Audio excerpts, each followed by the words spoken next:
안녕하십니까. YTN 라디오 황보선의 출발새 아침 황보선입니다. 코로나19 신규 확진자 수가 하루 400명대 육박했습니다. 수능이 일주일 앞으로 다가왔죠. 다들 살얼음 판입니다. 수험생 둔 가정은 집안에서도 마스크 끼고 생활한다고 합니다. 모두들 방역수칙 더 잘 지켜야겠습니다. 윤석열 검찰총장의 직무를 정지시키고 징계를 청구한 추미애 법무장관. 추 장관의 부하가 아니라고 한 윤 총장이 이제는 법적 대결을 치닫고 있습니다. 이런 가운데 검사들의 집단 행동 검란이 가시화되고 있습니다. 공수처장 후보를 2명으로 좁히는 회의가 어제 4번째 열렸지만 허사했습니다. 여당은 공수처법 개정을 강행합니다. 3차 재난지원금 관련해서 여당이 야당발 요구를 수용했습니다. 내년도 예산에 반영이 될 것 같은데 여야 간 다른 쟁점이 많아서 다음 달 2일이죠. 법정 통과 시한을 넘길 가능성이 작지 않습니다. 어제 미국에서 들려온 희소식이죠. 방탄소년단이 미국 최고 권위의 음악상인 그래미상 후보에 처음 들었습니다. 오늘 이런 이슈들로 출발새 아침 시사 메뉴 차렸습니다. YTN 라디오 앱과 유튜브 보이는 라디오로도 저희 프로 함께 하실 수 있습니다. 2020년 11월 26일 목요일 YTN 라디오 황보선의 출발새 아침 시작합니다.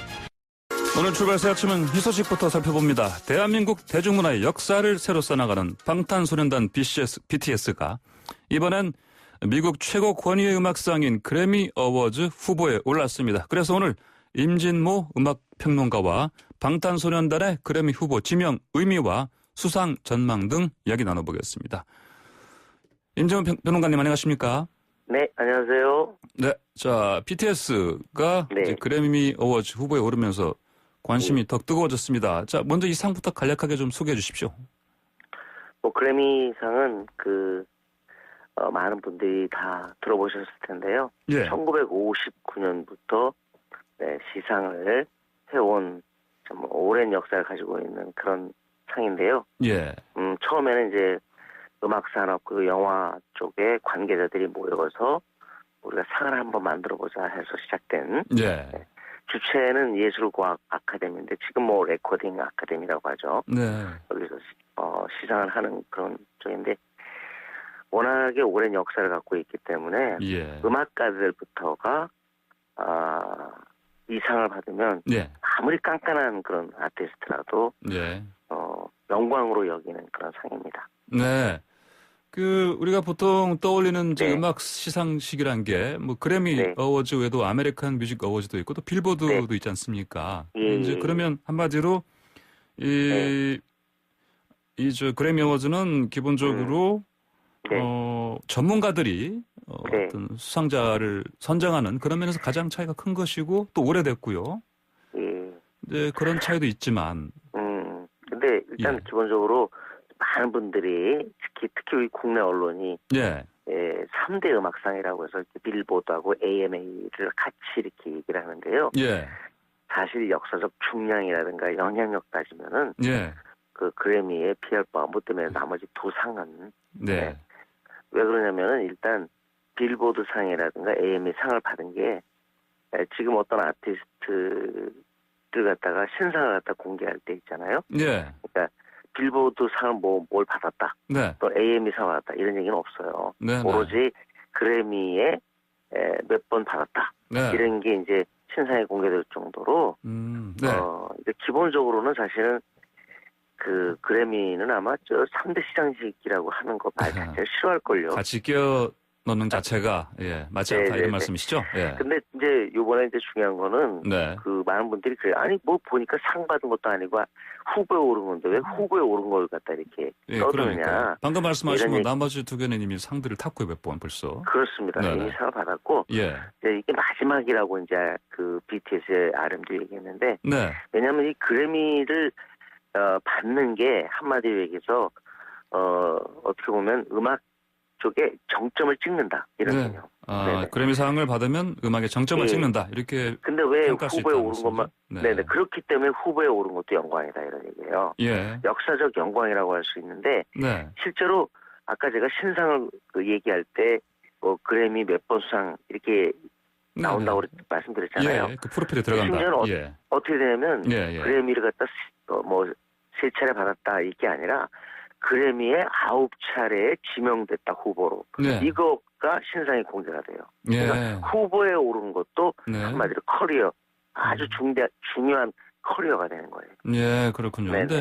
그런데 이렇게 아주 중대한 커리어가 될 수 있는 게, 그러니까 네. 이제 상을 타는 거면 더 좋겠지만은 안 타더라도 지명된 것 자체만으로도 큰 프로파일상의 네. 중요한 그 사실로 남게 네. 되는데, 근데 이제 이 상이 기본적으로 뭐 가장 보수적이다 이런 얘기를 하지 않습니까? 어떻습니까? 보수적이라는 평판을 받아온 게 왜냐면 이게 모든 게 그래요. 오랜 역사를 갖고 권위를 갖게 되면 그런 일이 생기게 되죠. 근데 사실 그 보수적이라는 건 이것 때문입니다. 미국주의라는 것도 작용하지만 아주 비정할 정도로 음악성에 그 중점을 두거든요. 그러니까 아무리 히트가 되고 아무리 유명한 곡이라도 우리 심사위원회에서 보실 때 이 곡보다는 이 곡이 더 음악적으로 뛰어나다. 그럼 여기다 주는 거예요, 상을. 그런 보수적이라는 얘기가 나올 수밖에 없죠. 그리고 또 뭐 아시아 가수라든가 뭐 라틴 가수라든가 또는 아프리카 가수가 아무리 저기 해도 약간은 그 미국 이외의 가수들한테는 배타적인 그런 모습을 보여왔거든요.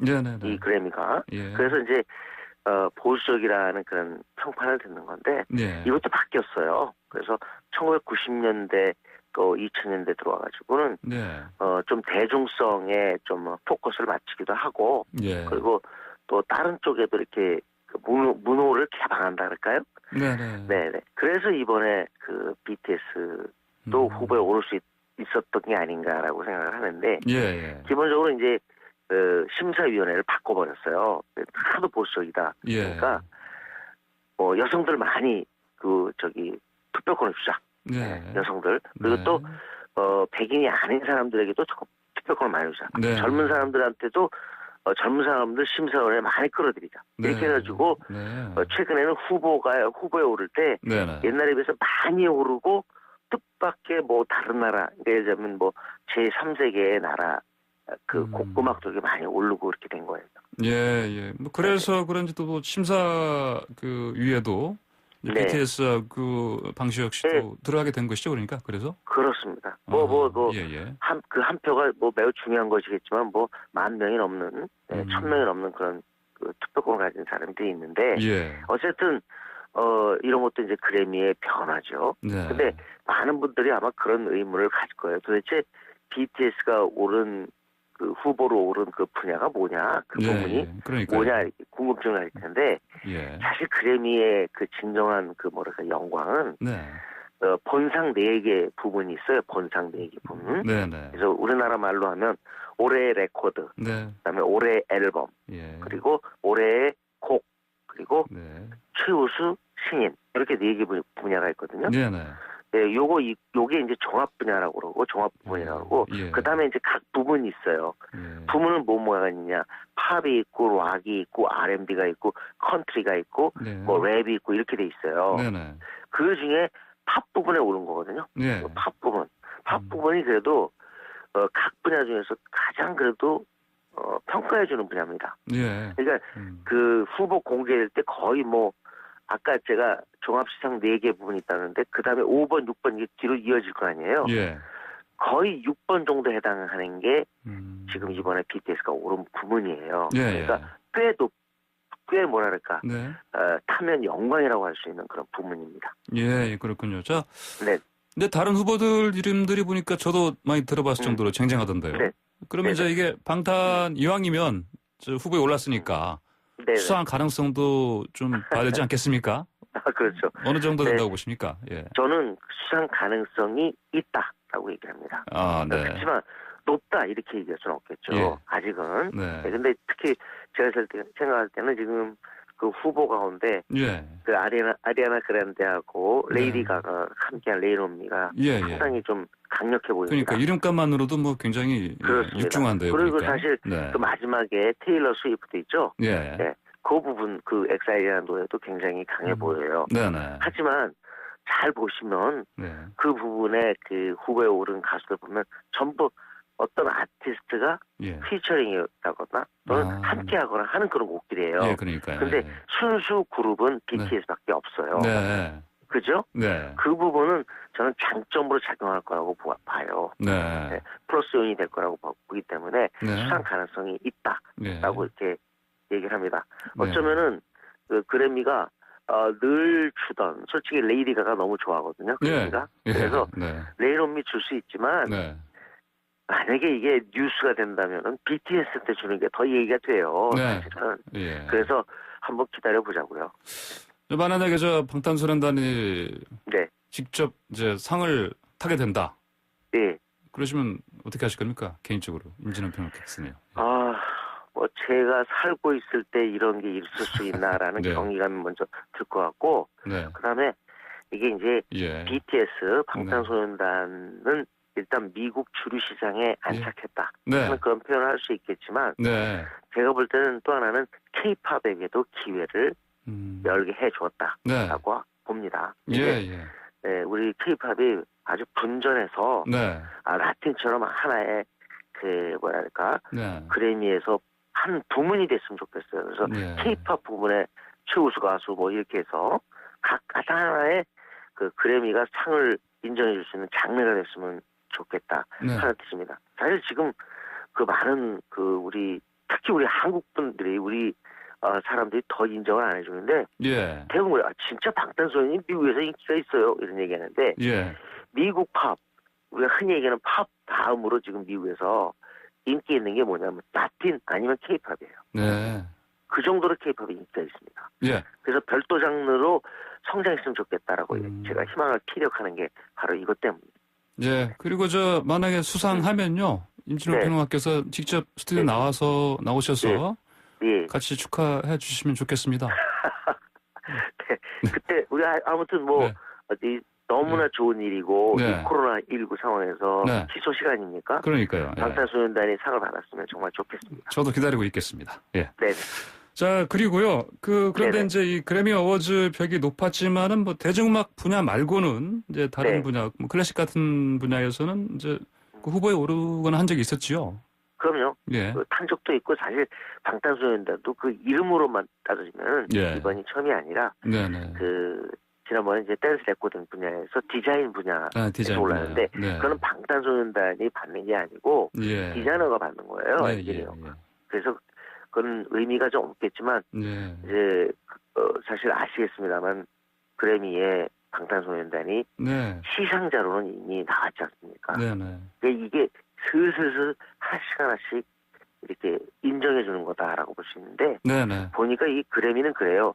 어떤 가수가 떴다고 그래가지고 그 가수한테 그냥 바로 주는 게 아니라 좀 한 2, 3년 지켜봅니다. 진짜 괜찮나. 그런 다음에 후보에 올리고 상을 주고 그렇게 해요. 아델이 또 그랬어요. 저 말씀 듣다 보니까 시간이 더 이렇게 지나가 버렸습니다. 수상하면 같이 다시 뵙는 걸로 하고요. 오늘 말씀 여기까지 듣겠습니다. 감사합니다. 네, 감사합니다. 자, 마지막으로 다이너마이트 이번에 후보가 되는 곡 들으시면서 이 곡 듣고 1부 마무리하겠습니다. 황보선의 출발새 아침 2부 시작합니다. 윤석열 검찰총장을 직무에서 배제하고 징계를 청구한 추미애 법무부 장관의 결정에 법조계와 정치권 논란이 뜨겁습니다. 여야 평행선을 달리던 공수처 문제는 결국 여당의 비토권을 없애는 법 개정 단계로 접어드는 것 같습니다. 야당 분위기 들어보겠습니다. 유상범 국민의힘 의원 연결되어 있습니다. 의원님 안녕하십니까? 네, 안녕하세요. 어제 국민의힘 법사위원들이 추미애 장관의 윤석열 검찰총장 직무 배제 진상 파악을 위해서 전체 회의 추진했지 않습니까? 네, 그렇습니다. 근데 무산됐죠? 네. 분위기가 안 좋았다 이렇게 들었습니다. 어땠습니까? 야당에서 그 사상 초유의 검찰총장 징계 및 직무 배제 사태에 대해서 실체를 파악하자는 요구를 했음에도 불구하고 그 윤호중 법사위원장이 여러 가지 절차적 이유를 들어서 15분 만에 일방적으로 사내를 했습니다. 국회가 가지고 있는 또 법사위에서 가장 중요한 그 행정부의 가장 중요한 그 현안에 대해서 당연히 논의를 해서 국민들에게 실상을 알려줄 의무를 스스로 방기한 거다. 이런 상황이었기 때문에 야당이 강력히 항의를 한 겁니다. 이 전체 회의에는 우리 야당 쪽에서는 그 윤 총장을 부른 거 아닙니까? 그렇죠? 출석 요구서가 가면 가고 도착을 하면 당사자가 언제든지 자진 출석할 수 있는 겁니다. 네. 그리고 자진 출석하겠다는 의사도 밝혔고요. 예. 그 말씀하신 것처럼 김도읍 의원께서 얘기하시기를 윤 총장이 국회에 출석하겠다고 알려왔다. 뭐 대검에서 뭐 출발했다는 전언도 있다. 이렇게 발언했습니다. 이게 맞습니까? 어떻게까지 파악할 수 있었습니까? 김도읍 의원께서는 상황을 어떻게 파악하셨는지는 제가 잘 알지는 못합니다. 다만 저도 그 출석 요구서가 도착한 것을 알고 윤석열 총장의 출석 의사를 당사자가 아닌 제3자를 통해서 확인을 했고 국회가 뭐 출석 요구를 한다면은 언제든지 출석하겠다는 의사는 제가 확인을 했습니다. 국회에서 먼저 부른 게 아니라 먼저 윤 총장 측에서 뭐 자진 만약 필요하다면 출석하겠다 이런 의사를 전해왔다 이런 말씀이신 거죠? 아니 국회에서 요청이 온다면 정식 회의가 개최돼서 정식 회의에서 출석을 하는 것이 확실하다면 본인은 출석할 의사가 있다. 이렇게 답을 해왔습니다. 그럼 요청한 게 맞네요. 그러면요 어제요? 그렇죠? 누가? 국회 쪽에서요? 아니, 그러니까 윤석열 총장의 요청은요. 저희들은 일단 출석 의사를 물어본 거고, 국회에서 이제 정식으로 윤석열 총장은 정식으로 국회에서 회의가 정식 개최되고, 질의응답이 이루어질 수 있는 상황이라면 출석해서 답변을 하겠다.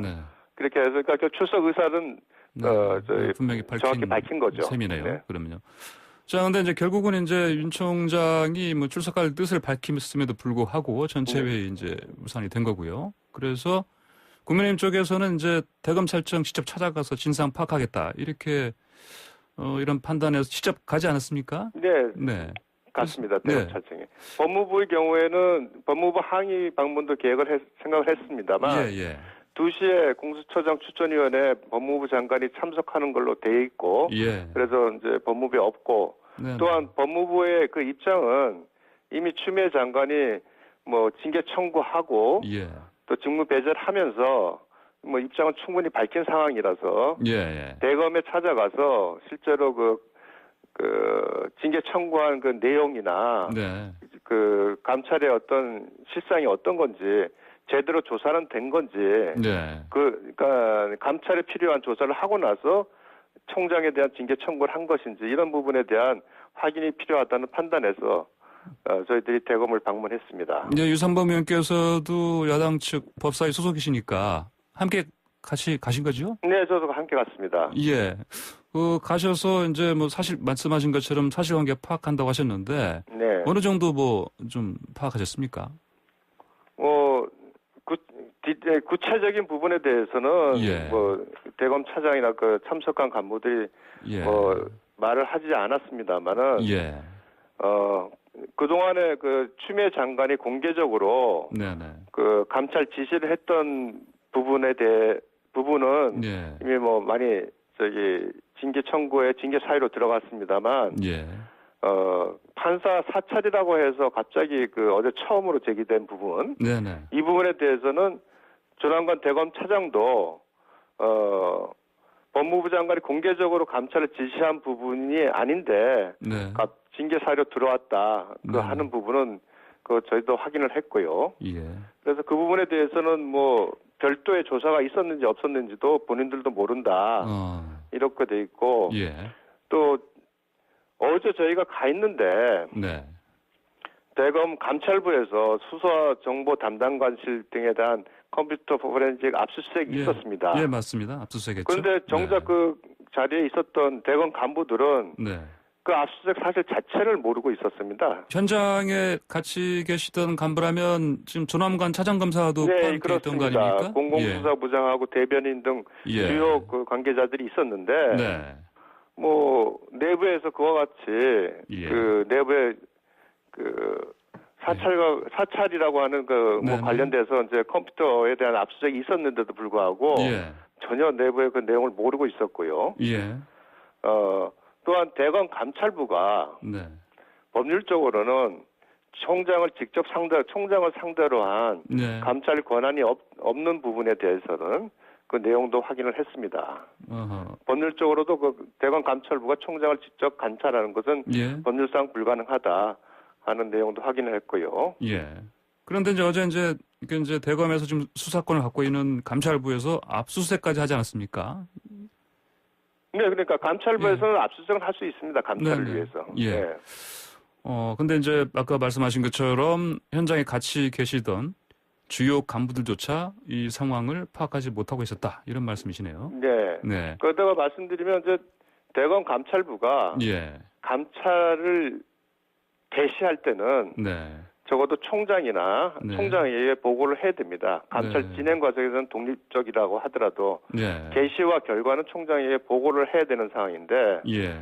지금 저희들이 이제 의혹을 제기한 거는 감찰을 개시한 사실 자체에 대해서 총장이나 그러니까 윤석열 총장이 거리됐을 때 직무 대행을 맡고 있는 조남관 차장에게는 최소한 보고가 됐어야 되는데 조남관 차장도 그 내용을 모르고 있었습니다. 모른다고 답을 했고요. 그렇다면 그 감찰이 과연 적법한 감찰이냐에 대해서도 논란의 소지가 크다 이렇게 말씀드리겠습니다. 예, 그러니까 설마 조남관 차장 검사가 거짓말을 했을 리는 없고요. 예, 저도 거짓말을 거기서 했다고 생각하지 않습니다. 예. 자, 근데 특히 방금 말씀하신 것처럼 새로 나온 이 혐의 부분 있지 않습니까? 네네. 판사 사찰했다는 부분. 이제 이낙연 민주당 대표가 윤석열 총장 혐의가 충격적이다. 국회 국정조사도 검토한다. 이렇게 발언했습니다. 네네. 이건 사실 거취를 스스로 선택하라. 이런 정도의 발언을 볼 수 있고요. 사실상 네네. 사퇴 압박 아닙니까? 어떻게 보십니까? 저도 사퇴 압박으로 보고 있습니다. 예. 그러면 이렇게 이제 여당 쪽에서는 지금 이 사안 가지고 밀어붙이고 있는데 네네. 어떻습니까? 유상범 의원께서는 개인적으로요. 이게 이 새로 나온 이 부분 관련해서 어떤 생각 가지고 계십니까? 이게 이제 추미애 장관이 밝힌 상세한 내용을 봤을 때 이게 정말 사찰의 어떤 그런 범위에 들어갈 수 있는 것인가 이런 판단 해보셨습니까? 그걸 말하려면 요 부분을 말씀드려야 됩니다. 외에도 이제 언론사 회장과 만남을 할 때 JTBC의 사건이 있었다. 진행 중에 만났다. 이렇게 징계 사유를 말했잖아요. 근데 언론사 회장을 만날 당시에 이미 JTBC 사건은 이미 기소돼서 처리가 됐었습니다. 또한 처음에는 조국 사건, 울산시장 선거 개입 사건 판사에 대한 사찰 문건이다라고 징계 사유도 밝혔는데 나중에 알고 보니 양승태 대법원장 파악한 무리야기 판사의 범죄에 있는 판사가 그 사건의 배석 판사가 되는 것이 과연 적정하냐. 이 부분에 대해서는 그 사건의 변호사들도 이미 이의 제기를 했던 부분이거든요. 재판 과정에서. 그 판사에 대한 부분이었습니다. 이미 징계를 요청한 징계 사유서의 기초 사실이 그렇게 가장 중요한 부분에서 두 가지나 틀린 상황인데 저는 그 사찰 문건이라고 프레임은 씌웠습니다만 과연 그것이 사찰 문건이냐 하는 부분에 대한 큰 의구심을 갖고 있고요. 이와 같이 기본적으로 6개 중에서 두 가지 부분에 대해서 이제 기초적 사실관계 자체가 틀린 이러한 내용을 보고 그것을 마치 너무 충격적이다. 또 이런 부분에서 국정조사를 검토한다 이렇게 강하게 말씀하시는 것 자체는 결국은 지금 현재 이낙연 대표가 갖고 있는 어떤 상황과도 많이 관련이 돼 있지 않나 이렇게 생각을 합니다. 무슨 말씀인가 하면 결국은 추 장관의 어떤 지금 이와 같은 전행에 힘을 실어주면 지금 이 주류인 친문 세력들의 지지가 본인한테 생긴다. 그걸 통해서 어떤 대권 주자로서 위상을 갖겠다. 이런 정치적인 생각하에서 이낙연 민주당 대표도 강하게 지금 압박을 가하는 거 아닌가 싶습니다. 알겠습니다. 자, 공수처 얘기 좀 여쭤보겠습니다. 어제 오후 이제 네 번째 이 공수처장 후보 뽑는 이제 회의가 열렸는데 하신 결국은 이제 결과를 내지 못했습니다. 네네. 그렇죠? 그래서 결국은 이제 또 같은 시간대에 시작된 그 법안 심사 소위에서 결국은 이제 민주당이 예고한 대로 야당의 비토권 축소하는 방향으로 공수처 개정안 처리하겠다 이렇게 보이지 않았습니까? 그렇죠? 예, 그렇게 언론 보도를 보고 알고 있습니다. 어떻게 앞으로 대응하시겠습니까? 이게 이제 결국은 이제 수적으로 기본적으로 야당은 열세이기 때문에 막을 수는 없는데요. 예, 말씀대로 뭐 수로 밀어붙이고 예. 힘으로 누른다면은 지금 상황에서 과거처럼 물리적 행사를 통해서 예. 뭐 이렇게 회의장을 봉쇄하고 이럴 수 없는 상황이니까 예. 막을 수는 없지 않겠나 싶습니다. 다만 법안 소위는 지금까지 합의 처리가 관행이었습니다. 예. 그거는 법사위 법안 소위의 경우에 특히나 예. 마지막으로 그 법안의 그 심사를 최종적으로 결정하는 단계고 여기를 통과하면 대부분 법이 그대로 시행되기 때문에 네. 좀 더 신중하자는 차원에서 이렇게 해왔는데 뭐 당대표를 비롯해서 지도부까지 나서서 개정안을 하자고 요구하는 상황이니 아마 민주당에서 이런 그 법안의 합의 관행을 깨고 다수결로 밀어붙이지 않을까 그렇게 우려를 하고 있습니다. 예. 그 경우 뭐 그 다수결로 밀어붙이는 것 자체를 저희가 막을 수는 없을 것 같고요. 예. 다만 뭐 그 과정에서 저희들도 충분하게 그 법의 문제점이나 그걸 개정안이 계약되는 그 상황에 대해서는 뭐 강하게 저희들이 주장을 하고 예. 뭐 싸우려고 생각을 하고 있습니다. 예. 만약에 이제 이렇게 그 여당에서 이제 공수처 개정안 강행하고 나면 뭐 국민 여론은 어떻게 될 것 같습니까? 지금 아시다시피 추미애 장관이 검찰 개혁이라는 명분으로 예. 이렇게 사실은 윤석열 찍어내기를 하면서 어제부터 평검사들의 집단적인 저항에 부딪혔습니다. 예. 뭐 이 공수처법도 사실은 그 추미애 장관의 어떤 이와 같은 윤석열 찍어내기와 아주 밀접한 관련성이 있다 하는 게 저희들의 생각이고요. 예.